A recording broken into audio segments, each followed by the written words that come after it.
এক ভাইয়ের কাছে শুনলাম, আমি অবাক হয়ে গেলাম। তিনি পত্রিকায় দেখে আমাকে বলেছেন, এক লোক 8 তলা থেকে 8 তলা বিল্ডিং এর ছাদের উপর পড়ে গেছে।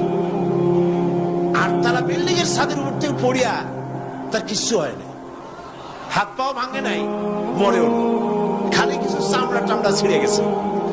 তাড়াতাড়ি অ্যাম্বুলেন্স আসছে, অ্যাম্বুলেন্সে তাকে নিয়ে গেছে, হসপিটালে নিয়ে যাবে চামড়াগুলো সেলাই করে দেওয়ার জন্য। অ্যাম্বুলেন্সে উঠাইয়া তাড়াতাড়ি অ্যাম্বুলেন্স আসছে। দরজা যেভাবে লাগাইছে দরজাটা ভালোভাবে লাগে নাই। দেখেন নাই মাইক্রোবাসে বা অ্যাম্বুলেন্সে অনেক সময় দরজা এরকম মারে, মারার পরে অনেক সময় লাগে না, যার জন্য ড্রাইভার বলে যে দরজাটা ভালো করে লাগায় নাই, ঠিক না? দরজাটা ভালো করে লাগে নাই। সামনে চলতে গিয়ে এই গাড়িটার ব্রেক বসতে হয়েছে ড্রাইভারের কোনো কারণে। যেই না ব্রেক বসেছে আর অমনি দরজা যেটা লাগছিল না ভালো করে দরজাটা খুলে গেল।